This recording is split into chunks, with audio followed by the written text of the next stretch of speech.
What if the worst day of your life was actually the first day of your destiny? One single act of kindness cost Elara Vance everything: her career, her apartment, her future.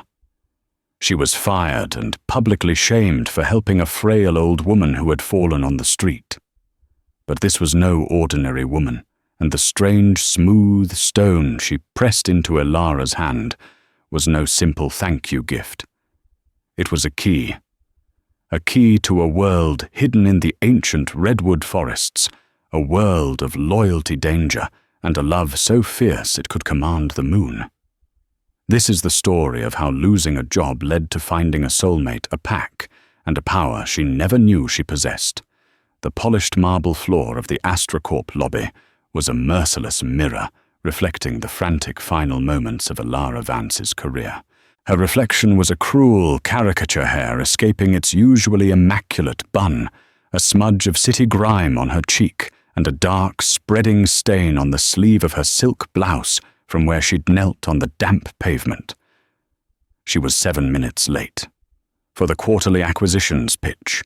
For the meeting that her boss, Marcus Thorne, had described as the fulcrum upon which her entire future at this company would pivot. It had all gone wrong because of an old woman with eyes the color of a twilight sky and skin that seemed to shimmer just faintly under the harsh city sunlight. The woman had stumbled at a crosswalk, her bag of groceries, odd-looking, faintly luminous fruits spilling across the asphalt. Cars honked. People stared, annoyed. But Elara, her mind, screaming at her to keep moving, couldn't. The woman's gasp of pain was too real. So she had stopped. She'd helped the woman to her feet, gathered the strange glowing produce, and made sure she was safely on the sidewalk. The woman's grip was surprisingly strong, her voice a low melodic hum. "Kindness is a currency the universe never forgets," the woman had whispered, pressing a small, perfectly smooth, dark grey stone into Elara's palm. It was cool to the touch, feeling impossibly dense for its size. "May it guide you to your true pack." Elara flustered, and late had mumbled a thank you and sprinted the final 2 blocks, the strange stone clutched in her hand. Now, standing before Marcus Thorne's glass-walled office, she knew it had been a fatal mistake. He sat behind his obsidian desk, a predator in a tailored suit, his face a mask of cold fury. He didn't even look at her. He just gestured to the 2 security guards standing beside the door. "Ms. Vance," he said, his voice slicing through the tense silence of the executive floor, "your employment at AstraCorp is terminated effective immediately." Shock stole her breath. "Marcus, Mr. Thorne, I can explain. There was an accident. An old woman fell. I don't care if you were delivering a baby for the Queen of England," he snapped, finally meeting her eyes. His were flat grey and utterly devoid of empathy. "The board is in that conference room. The investors from JP Morgan are waiting. You had one job to be here and present the data you've worked on for 6 months. You failed. Your access card is deactivated. These gentlemen will escort you to your desk to collect your personal effects. You have 5 minutes. Humiliation burned hotter than any anger. Heads popped up over cubicle walls, eyes filled with a mixture of pity and morbid curiosity. This was corporate execution, swift and public. Her work rival Chloe offered a small, triumphant smirk. As the guards led her away, Elara felt the world tilt on its axis. Her rent was due next week. Her student loans were a mountain. This job, this soul-crushing, high-pressure job, was the only thing keeping her afloat in the unforgiving ocean of San Francisco. Back at her desk, she moved in a daze, throwing a framed photo of her late parents, a sad-looking desk plant, and a handful of pens into a cardboard box. Her fingers brushed against the stone in her pocket. "May it guide you to your true pack." A bitter laugh escaped her lips. Some guidance. It had guided her straight to the unemployment line. As she was escorted out of the building, the automatic glass doors hissing shut behind her like a final sigh, Ilara stood on the pavement where her life had derailed. The city felt alien hostile. She had nothing. No, that wasn't true. She had a box of office supplies, a crushing weight of despair, and one strange, smooth stone that felt unnervingly warm in her hand. Destiny, it seemed, was a cruel joke. The first 48 hours of unemployment were a blur of cheap wine, unanswered job applications, and the suffocating silence of her tiny apartment. The eviction notice taped to her door felt like a final mocking punctuation mark on her failure. Ilara spent most of her time on the couch, the cardboard box of her former life, sitting on the coffee table like a tombstone. She kept taking out the stone. It was her only tangible link to the moment everything went wrong. In the dim light of her apartment, it seemed to absorb the shadows, a miniature void in her palm. It had no sharp edges, no imperfections. It was a perfect dark ovoid. Sometimes, when she held it, she thought she could feel a faint vibration, a low subsonic hum that resonated deep in her bones. She dismissed it as wishful thinking, a mind grasping at straws. On the third night, as a cold fog rolled in from the bay to blanket the city, the stone began to glow. It wasn't a bright light. It was a soft, internal luminescence, like a captured star waking from a long slumber. Ilara sat up, her wine-addled brain struggling to process what she was seeing. The soft grey light pulsed in time with her own heartbeat. She held it up, mesmerized. As the light grew stronger, a faint, ethereal pattern of silver lines like a constellation she'd never seen before appeared on its surface. Then her laptop pinged. It was an email. The subject line simply read, "An opportunity." The sender was listed as the Silverwood Conservancy, an organization she had never heard of. Her spam filter should have caught it, but there it was, sitting in her primary inbox. Curiosity overpowering her apathy, she opened it. The email was brief and unconventional. Ms. Ilara Vance. We have an opening for a position that aligns with your unique skill set in data management and historical analysis. The role is that of a liaison and archivist for a private conservancy located in a remote region of Redwood National Park. The position requires discretion, an intuitive mind, and a deep respect for tradition. The salary and benefits are substantial, and full relocation and housing are provided. We are aware of your recent change in employment. We do not see it as a liability. We see it as an opportunity. If you are interested, a transport will be waiting for you at the Arcata Eureka Airport in 3 days' time. Your ticket is attached. No formal interview is required. This is an assessment. Sincerely, the Silverwood Conservancy. It was insane. A ghost company offering a dream job out of the blue, knowing she had just been fired. It had to be a scam, a cruel prank or worse. She should delete it. But her eyes kept drifting from the glowing screen to the glowing stone in her hand. The light from the stone seemed to brighten as she read the email, the silver lines within it swirling faster. Coincidence, her logical mind screamed. Desperation, her heart whispered back. What did she have to lose? Her apartment. The eviction notice was already there. Her reputation, Marcus Thorne had already shredded it.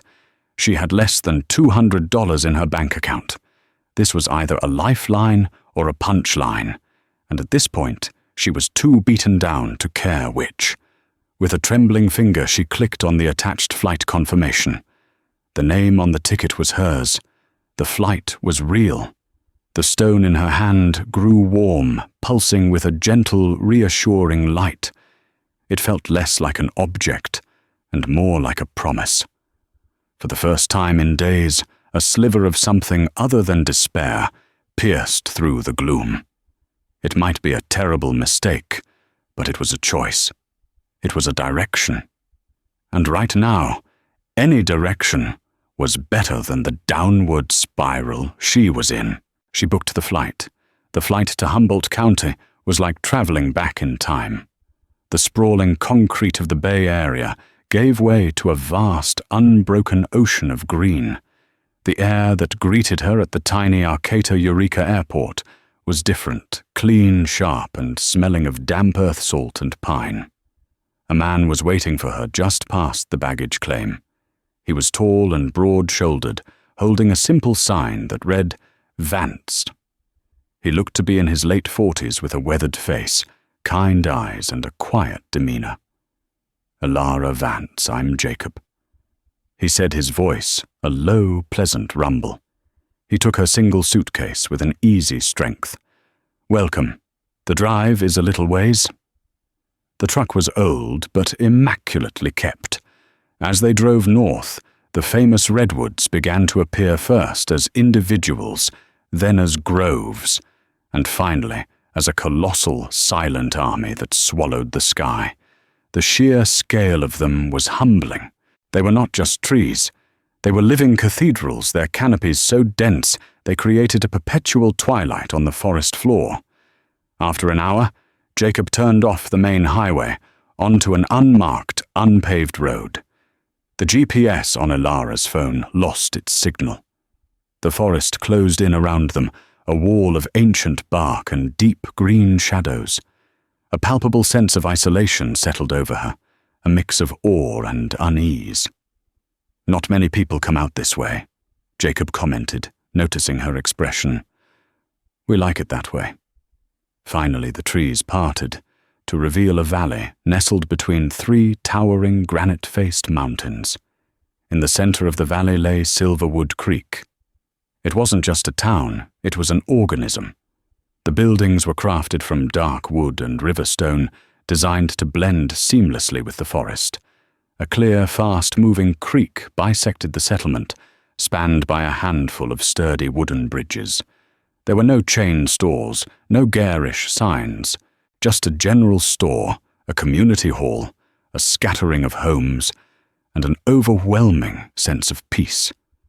And yet there was something else, an intensity. The people she saw mending a fence, carrying baskets of produce, talking in small groups, all moved with a quiet, powerful grace. They were all remarkably fit, and their eyes when they glanced at the truck were sharp, intelligent, and missed nothing. They weren't just looking at her. They were assessing her. The stone in her pocket, which had been dormant during the flight, began to hum with a low, steady warmth. Jacob parked in front of a large, two-story lodge that seemed to be the heart of the community. "Liam's waiting for you inside," he said. "He's the Alpha. The administrator of the conservancy." The word Alpha hung in the air for a moment, strange and primal. Elara pushed it aside as a quirk of their isolated community. The interior of the lodge was dominated by a massive stone fireplace, the scent of wood smoke and old leather filling the air. A man stood with his back to her, staring out a large window that overlooked the valley. He was tall, with broad shoulders that strained the fabric of his flannel shirt, and thick dark hair that fell just over his collar. When he turned, Elara's breath caught in her throat. He was without a doubt the most arresting man she had ever seen. It wasn't just that he was handsome. It was the raw, untamed energy that radiated from him. His face was all sharp angles and stark planes, his jaw firm, his mouth serious. But it was his eyes that held her captive. They were the color of moss and whiskey, and they burned with an almost feral intelligence. They looked right through her peeling back layers of anxiety and insecurity to see the core of who she was. "Elara Vance," he said. His voice was a deep baritone, smoother than Jacob's, but carrying an unmistakable edge of command. "I am Liam Blackwood." "It's a pleasure to meet you," she managed, extending a hand. He ignored it. His gaze was intense, almost invasive. "Why did you come here to a place you've never heard of on the word of an anonymous email, hours after losing your entire life's work?" The question was blunt, a direct challenge. Her prepared answers about seeking new opportunities died on her lips. She had to be honest. "Because I had nothing left to lose," she said, her voice steadier than she expected. "And because something told me to." She instinctively touched the pocket where the stone rested. Liam's eyes flickered down to her hand, and for a split second, his mask of stern authority slipped. A flicker of something unreadable shock recognition crossed his features before it was gone. The warmth from the stone in her pocket surged, becoming an undeniable heat against her leg. "The archives you will be working on are the heart of this community," he said, his tone shifting back to business. "They are our history, our laws, our soul. The person who handles them must be more than a clerk. They must have integrity. They must have respect." He stepped closer, invading her personal space. The air crackled. She could smell the scent of pine rain, and something else, something wild and musky that was uniquely him. Her heart hammered against her ribs, a frantic drumbeat in the quiet lodge. "We are a very private community, Miss Vance," he murmured, his voice a low growl that vibrated through her. "Secrets are buried deep in this soil. Some are best left undisturbed. Are you capable of that?" She met his piercing gaze, refusing to be intimidated. "I lost my job because I stopped to help someone in need. My integrity is the one thing my old boss couldn't take from me." A long moment passed. Liam's intense stare never wavered. He was searching for something, and she felt as if her entire being was laid bare before him. Finally, he gave a slow, almost imperceptible nod. "Jacob will show you to your cottage," he said, stepping back. The sudden distance left her feeling strangely cold. "Your work begins at sunrise. Don't be late." As she followed Jacob out of the lodge, Elara couldn't shake the feeling that her assessment had been about something far more profound than her resume. She had been weighed, measured, and for reasons she couldn't comprehend, she hadn't been found wanting. Liam Blackwood was the most intimidating, infuriating, and captivating man she had ever met. And as she looked back at the lodge, she could have sworn she saw him watching her from the window, his expression one of deep, troubled conflict. The cottage was perfect. Nestled by the creek, it was small but beautifully crafted, with a stone fireplace, handcrafted furniture, and a window seat that looked out into the dense woods. It was more of a home than her sterile San Francisco apartment had ever been. Her work began the next morning as promised at sunrise. The archives were housed in a secure, climate-controlled room in the basement of the community lodge. It was nothing like the digital servers at AstraCorp. This was a library of the ancient world. Wooden shelves reached to the ceiling, laden not with books, but with leather-bound journals, delicate scrolls tied with sinew, and even flat stones etched with a complex runic language. Her job was to digitize it all, to scan, transcribe, and create a searchable database. It was a monumental task. The first journal she opened was penned in elegant, archaic script. The ink was faded, the parchment brittle with age. Day 12 of the blood moon, it read. The change was difficult for the young ones. Fenris lost control near the human settlement, and the elders are displeased. The pact is strained. We must be more careful. The wolf must not rule the man. Elara frowned. The change. The wolf. It sounded like folklore, like the epic sagas of ancient peoples. The journals were filled with similar entries, speaking of the hunt, the Alpha's call, the Luna's blessing, and a deep instinctual connection to the moon.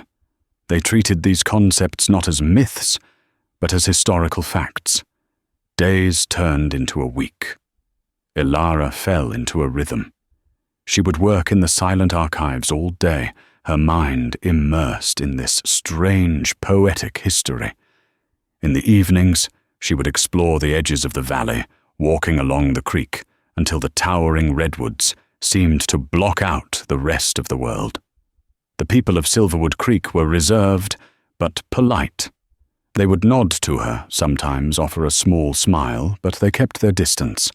They were a pack, and she was an outsider. Her interactions with Liam were infrequent, tense, and charged with an unspoken energy. He would appear in the archives without a sound, a silent shadow checking on her progress. He never engaged in small talk. His questions were always about the work, but his eyes would linger on her face, a silent conversation taking place beneath the surface. The stone, which she now kept on a leather cord around her neck, was a constant barometer of his presence. It would grow warm whenever he was near its gentle heat, a secret comfort. She felt an inexplicable pull toward him, a magnetic force that was both thrilling and terrifying. He was the leader of this strange, isolated world, a man who carried the weight of it in his guarded expression. She saw glimpses of the man beneath the Alpha, in the way he gently corrected a child's swing or the brief, unguarded smile he gave Jacob. One evening, driven by a growing restlessness, she wandered further into the woods than usual. The sun had set, and the forest was alive with the sounds of the night. A twig snapped behind her. She whirled around, her heart leaping into her throat. From the deep shadows emerged a wolf, but it was unlike any wolf she had ever seen in a documentary. It was enormous, its shoulders as high as her waist, its fur the color of jet and charcoal. Its eyes, however, were what stopped her cold. They were intelligent cunning and filled with a chilling malice. A low, guttural growl rumbled from its chest. This was no ordinary animal. This was a monster. Panic seized her. She backed away slowly, her foot catching on a root. She stumbled and fell backward, landing hard. The wolf lunged. A blur of motion exploded from the trees to her right.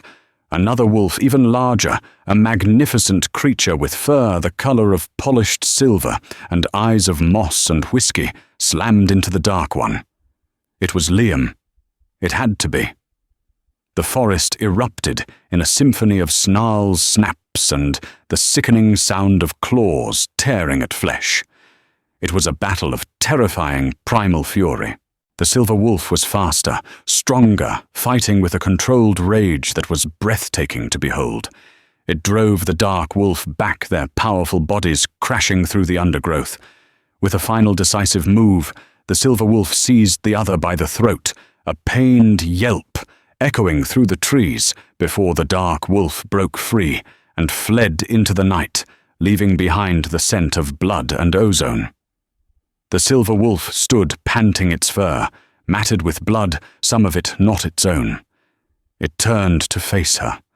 The raw, wild energy of the predator was still blazing in its gaze, but as it looked at her lying terrified on the forest floor, a flicker of recognition of pained humanity softened its expression. It took a hesitant step toward her, and in the space of a heartbeat, the air shimmered. Where the magnificent wolf had stood, now stood Liam Blackwood. He was naked, his body taut with muscle and littered with fresh bleeding gashes. His chest heaved as he fought for breath, his whiskey-green eyes burning with an agony of emotions, fury, concern, and above all the devastating weight of a secret revealed.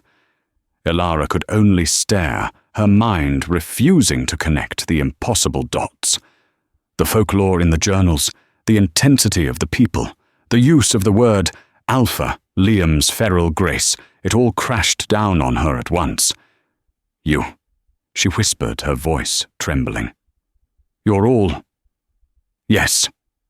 Liam breathed the word, a ragged admission of the impossible truth. We are. Werewolves. They were real, and she was living in the heart of their world. The world did not shatter. Ilara's mind, which she expected to snap from the revelation, instead felt a strange sense of clarity. The impossible truth was like the final piece of a puzzle she hadn't even known she was solving. It clicked into place, and suddenly everything about Silverwood Creek made a terrifying kind of sense. Liam, seeing the dawning acceptance rather than hysteria in her eyes, took a cautious step forward. He seemed more vulnerable than she had ever seen him, stripped bare, both literally and figuratively. Are you all right? Did it hurt you? She shook her head, still speechless. He quickly tore a long strip of fabric from the bottom of his discarded flannel shirt, left nearby, and tied it around his waist, a cursory nod to modesty. He then knelt beside her, his concern for her overriding his own pain. The deep gashes on his arms and chest were already beginning to close, the flesh knitting itself back together in a way that defied biology. The one you saw, he explained, his voice low and strained. We call him a rogue, cursed by his own rage cast out from any pack.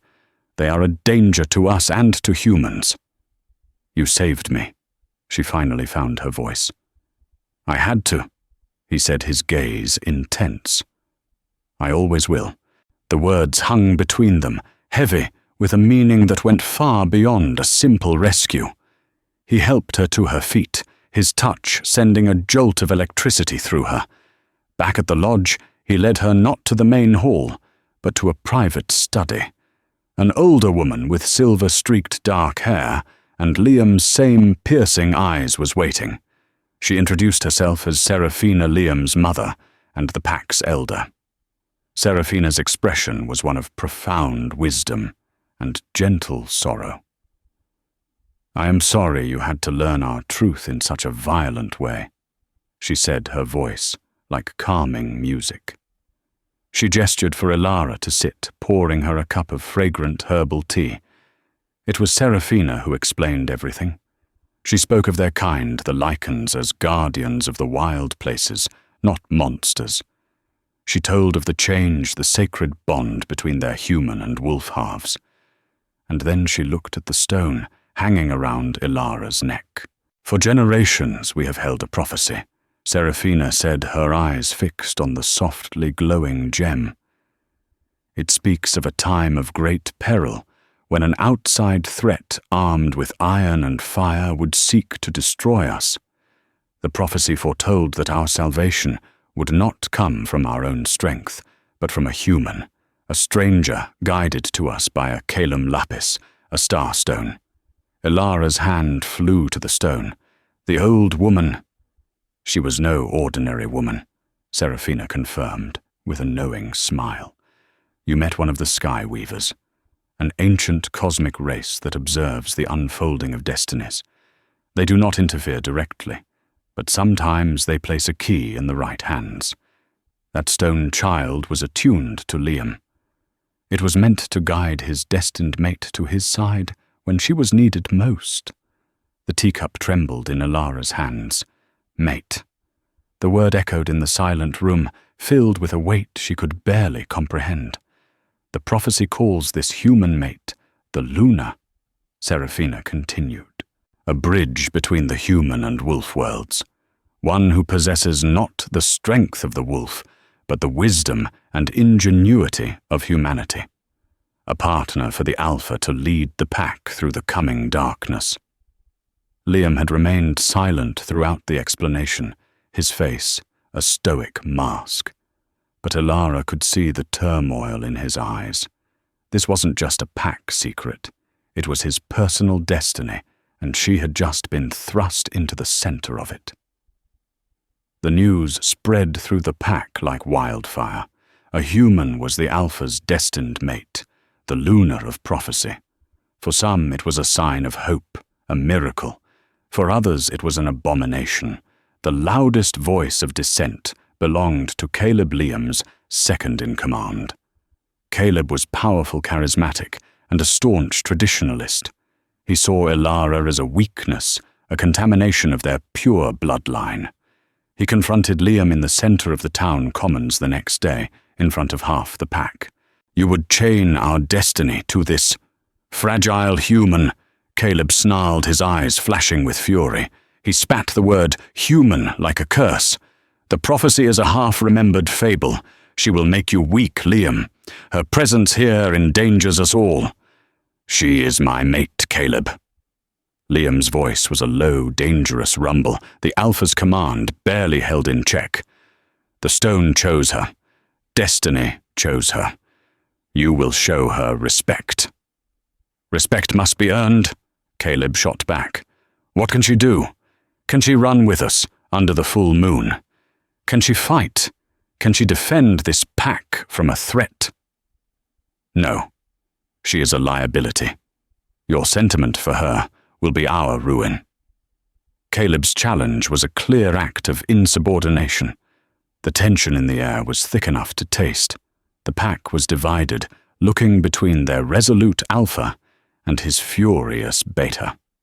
Ilara, watching from the steps of the lodge, felt a chill of fear. She wasn't just an archivist anymore. She was a symbol, a catalyst, and to men like Caleb, she was a target. The peril Seraphina had spoken of was no longer an abstract prophecy. It was here, and it was tearing the pack apart from the inside. The true nature of the outside threat revealed itself not with a howl, but with the quiet, sterile hum of advanced technology. A week after Caleb's public challenge, one of the pack's perimeter patrols went silent. Jacob, the kind man who had driven her from the airport, was among them. Liam led a search party, his face carved from granite. They found the patrol vehicle abandoned on a logging road. There were signs of a struggle but no blood. Instead, they found strange metal darts and the lingering antiseptic smell of powerful sedatives. Near the scene, half hidden in the brush, was a small, high-tech surveillance device. When Liam brought it back to the lodge, Ilara felt a horrifying jolt of recognition. She knew that design. She knew the sleek black casing, the proprietary microantenna, the faint blue light of the sensor. "Astrocorp," she whispered, her blood running cold. "This is a prototype from their private security and acquisitions division." Liam's head snapped toward her. "Your old company." "It was more than just a tech firm," she explained, her mind racing, connecting the dots. "Marcus Thorne was obsessed with bleeding-edge technology, especially in bioacquisition. He talked about unlocking nature's potential. We all thought he meant creating more efficient biofuels or something. I think he was hunting you." The puzzle pieces slammed together with brutal force. Her firing wasn't just about being late. Marcus Thorne must have had her under surveillance. He must have seen her help the Skyweaver. He couldn't have known what the woman was, but he would have seen the strange interaction, perhaps even detected an energy signature from the stone with his advanced tech. He had fired her to isolate her, to track her, believing she was a lead to something extraordinary. He had followed her here.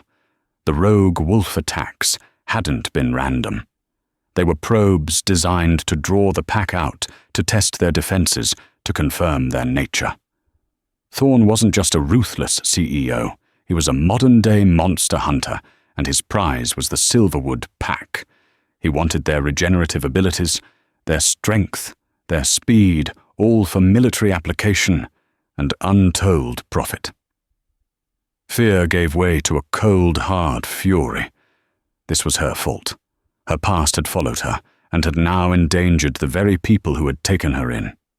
But this was her pack now. "I know his playbook," she said to Liam, her voice filled with a new steely resolve. "I helped design the network protocols his teams use. I know their communication frequencies, their tactical formations. I can beat him." Liam looked at her, and for the first time, He wasn't just seeing the human mate of prophecy. He was seeing a warrior one whose weapons were strategy and information. Their biggest problem, however, was internal. Caleb, blinded by his ambition, and rage, saw the capture of the patrol as proof of Liam's weak leadership. His dissent grew more poisonous. What no one knew was that his anger had curdled into betrayal. In a clandestine meeting deep in the woods, Caleb met with Marcus Thorne. Thorne, impeccably dressed even in the wilderness and flanked by commandos in black tactical gear, offered Caleb a deal. "You want to be alpha," Thorne said, his voice smooth as venom. "But Liam stands in your way, weakened by his human pet. Help me neutralize him. I don't want to exterminate your kind. I want to study and elevate you. Help me take Liam, and I will ensure you are the new leader. I will give you technology to make your pack stronger than ever." Caleb, believing he was saving his people from a weak leader and securing their future, agreed. He told Thorne about the pack's emergency bunker beneath the old mill by the creek, the place they would retreat to if the main lodge was ever compromised. The attack came at dusk. It wasn't a frontal assault. Thorne's teams used sonic emitters placed around the valley, broadcasting a high-frequency pulse that was agonizing to the Lycan's sensitive hearing. It disoriented them, making it difficult to shift or fight effectively. Black-clad commandos moved through the trees, firing silver-laced tranquilizer darts. Chaos erupted. Ilara, her ears immune to the sonic assault, became the pack's eyes and command center. Working from the lodge with a laptop and a radio, she guided the disoriented werewolves, telling them where the emitters were predicting the commandos' movements, based on the AstraCorp tactical doctrines she knew by heart. "2 teams advancing from the ridgeback. They're flanking east." She'd shout into the radio, her voice clear and calm amidst the panic. Liam, fighting through the sonic haze with sheer force of will, led the defense. But it was a losing battle. Thorne's forces were too prepared, too organized. "The old mill," Caleb yelled over the chaos. "We have to fall back to the bunker." It was the signal. Liam, trusting his beta, ordered the retreat. As the pack members funneled toward the mill, Thorne's primary team sprang the trap. Heavy nets loaded with silver filaments dropped from the trees. A volley of high-dose tranquilizer darts flew through the air. Liam was the primary target. He fought with incredible ferocity, a silver giant tearing through nets and men, but he was outnumbered and overwhelmed. As a commando took aim at his exposed back, Caleb watched his moment of triumph at hand. But then he saw Thorne's expression, cold, clinical, and utterly dismissive. And he saw the commandos beginning to surround not just Liam, but the other pack members, including the women and children being herded toward the bunker. Thorne hadn't wanted a partner. He wanted specimens, all of them. In that horrifying moment, Caleb understood the depth of his betrayal. He had not saved his pack, he had sold them into slavery. As a dart flew toward an unsuspecting Liam, Caleb let out a roar of fury and regret. He lunged not at Liam, but in front of him, taking the full impact of the high-dose tranquilizer, meant for his alpha. His massive body shuddered, and he collapsed his eyes, finding Liam's for one last, fleeting moment. "Forgive me," he choked out before his world went dark. Enraged and heartbroken by his friend's sacrifice, Liam let out a howl of pure, untamed power, a sound so potent it seemed to shake the very mountains. It was the Alpha's ultimate call, a cry of grief and war. Empowered by the raw emotion of his bond with Ilara, he broke through the remaining commandos, a whirlwind of silver fur and righteous fury, charging directly toward one man, Marcus Thorne. The final confrontation was primal strength against cold technology. Marcus Thorne, ever arrogant, stood his ground, raising a sophisticated rifle that hummed with energy, a directed sonic cannon. But as he fired, Ilara's voice crackled over the commando's radio she had hacked. Now. From the roof of the old mill, Jacob and 2 other warriors, guided by Ilara, dropped a heavy waterlogged fishing net directly onto the main generator, powering the sonic emitters. The generator short-circuited with a shower of sparks, and the agonizing sound cutting through the valley died instantly. The relief for the Lycans was immediate and explosive. With their senses clear, the tide of the battle turned in a heartbeat. The commandos, so confident moments before, found themselves facing fully empowered werewolves emerging from the trees, their eyes glowing with lunar fire. Liam freed from the sonic assault, dodged Thorn's now useless weapon, and slammed into him. The rifle went flying. Thorn, for all his wealth and power, was just a man. A fragile, terrified man in the face of the Alpha's righteous fury. Liam's claws were at his throat, a low growl promising a bloody end. "Liam, no." Ilara's voice, this time from right behind him, cut through his rage. She had run from the lodge, her heart pounding. "Don't kill him. Don't become the monster he thinks you are. We're better than him. We capture him. We expose him." Liam looked from Thorn's terrified face to Ilara's. He saw not fear of him in her eyes, but faith in him. He saw his Luna. With a final guttural snarl, he pulled back, knocking Thorn unconscious with a single precise blow, rather than tearing him apart. The aftermath was somber. The pack was victorious, Thorn and his surviving commandos captured and bound. Their equipment and data logs would be all the proof needed to expose AstraCorp to the world, ensuring no one would come hunting in Silverwood again. But the cost had been high. Several pack members were injured, and Caleb was dead. They mourned him not as a traitor, but as a brother who had lost his way, and found it again in his final moment.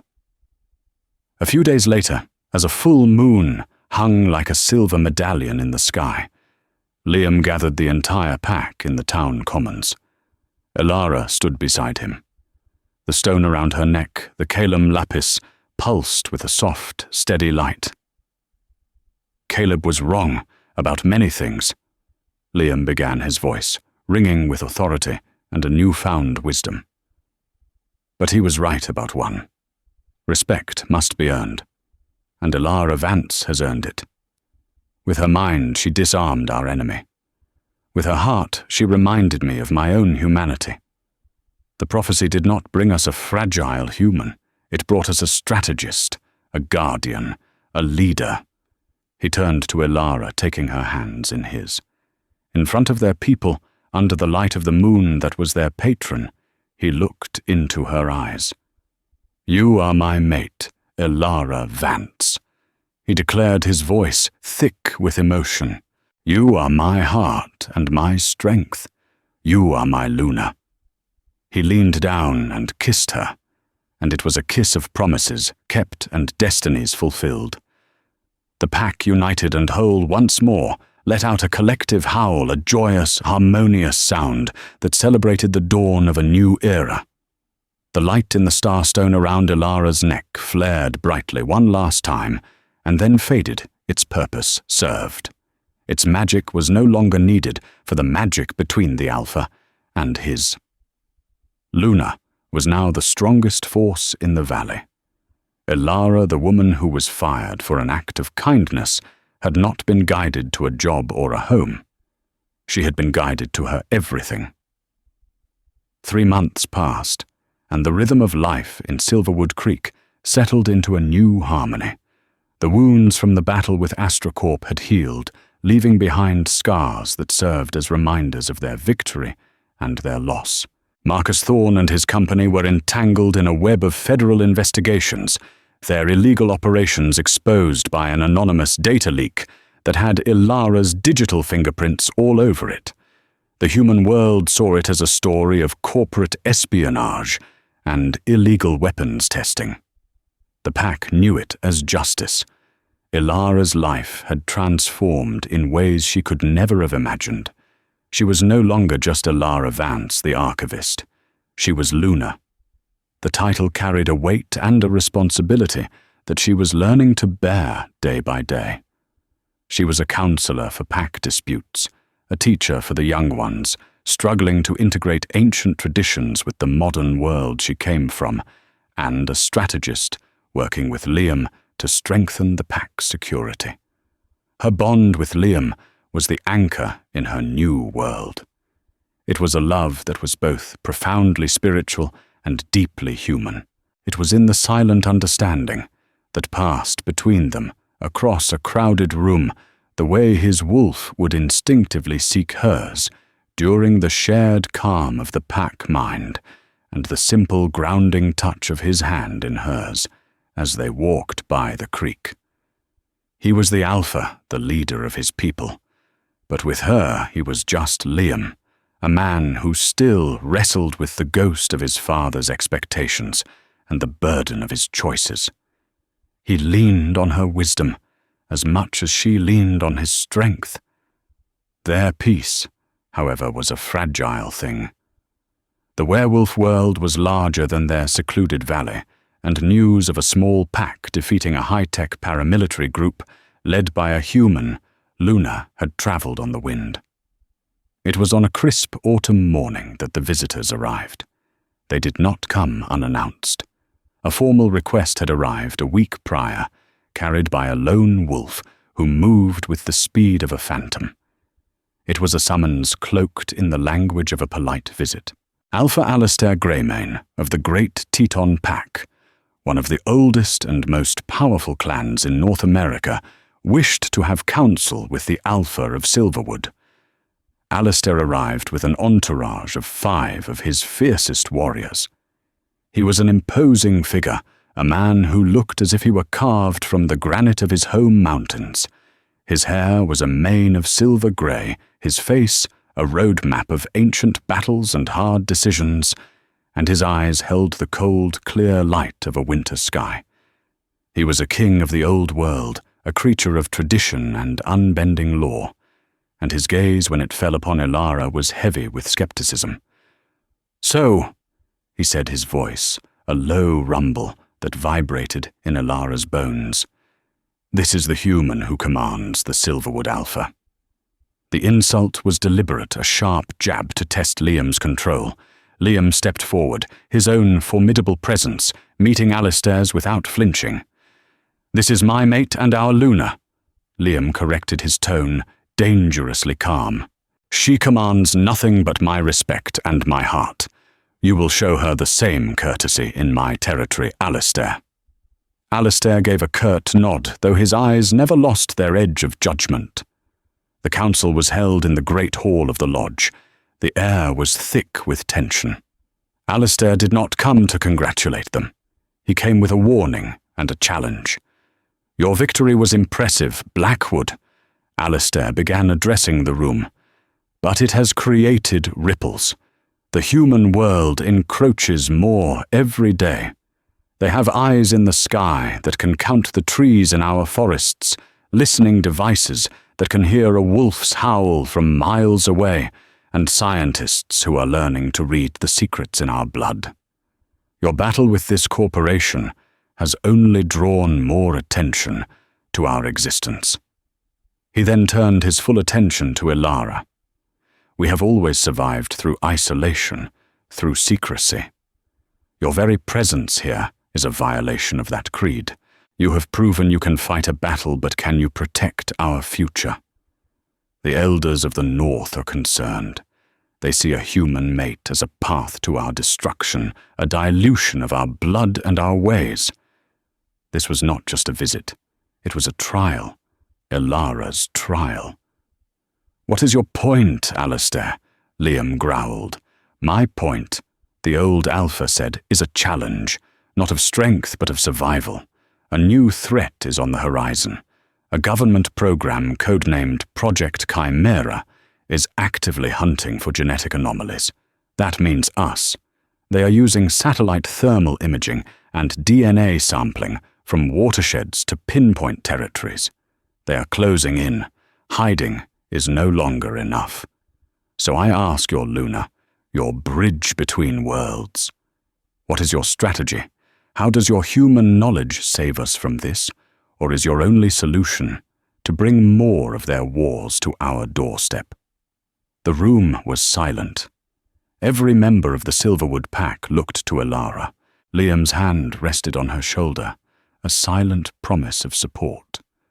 But he knew, and she knew, that this was her battle to fight. Her mind raced, sifting through everything she knew from her time at AstraCorp, the technology, the bureaucracy, the mindset of men who saw the world as a resource to be catalogued and controlled. She stood her posture straight, her voice clear and steady. "You are right, Alpha Greymane," she said, meeting his icy gaze. "Hiding is no longer enough. The age of isolation is over. Not because we chose it, but because technology has ended it." She walked to a large map of North America that hung on the wall. "Your strategy is to pull further into the shadows, but the shadows are shrinking. My strategy is to hide in plain sight." Taking a deep breath, she laid out her plan. It was audacious, modern, and utterly alien to the ancient traditions of the Lycans. She proposed using their considerable pooled resources to create a network of shell corporations, environmental research firms, sustainable logging companies, private conservation trusts. "We buy the land," she explained, her voice gaining passion. "We become the guardians, not just in spirit, but in law. We create legitimate reasons for our presence and our privacy. We can't stop them from looking for us, but we can control what they see. We'll use our own knowledge of the land to create ecological dead zones for their sensors, places where thermal imaging is baffled by geothermal activity, where water samples are naturally skewed. We won't just hide from their technology. We will use technology to build a better fortress." She looked directly at Alistair. "The greatest threat isn't their weapons, it's their information. The solution isn't to run from it, but to seize control of the narrative, to use their own systems of law finance and data against them. Your way is to be the wolf in the shadows. My way is to be the shepherd who owns the valley, the mountain, and the forest, and has every legal right to keep trespassers out. We adapt or we become relics." The hall was filled with stunned silence. The sheer scope of her plan was breathtaking. It was a proposal not just for survival, but for evolution.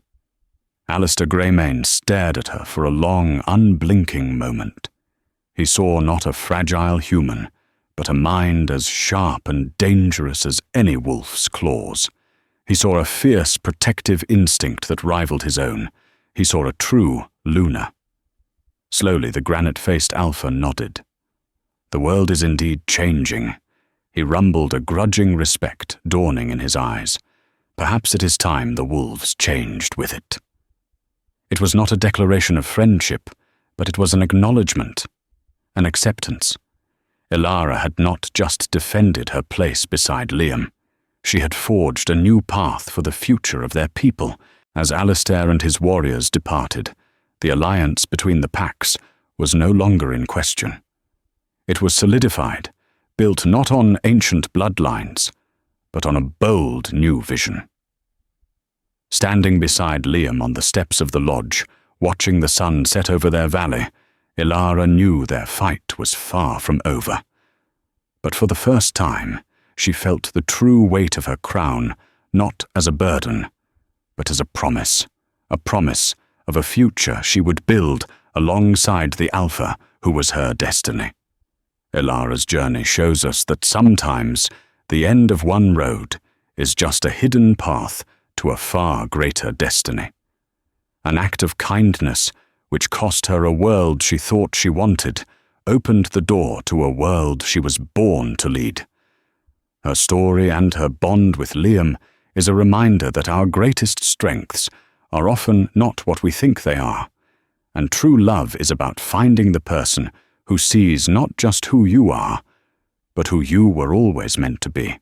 If you were captivated by the story of the Silverwood Pack and the love between an alpha and his human, Luna, please show your support.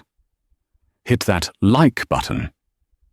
Share this story with a friend who loves a good twist, and most importantly, subscribe to the channel for more epic tales of romance, destiny, and the magic hidden just beyond the veil of our world.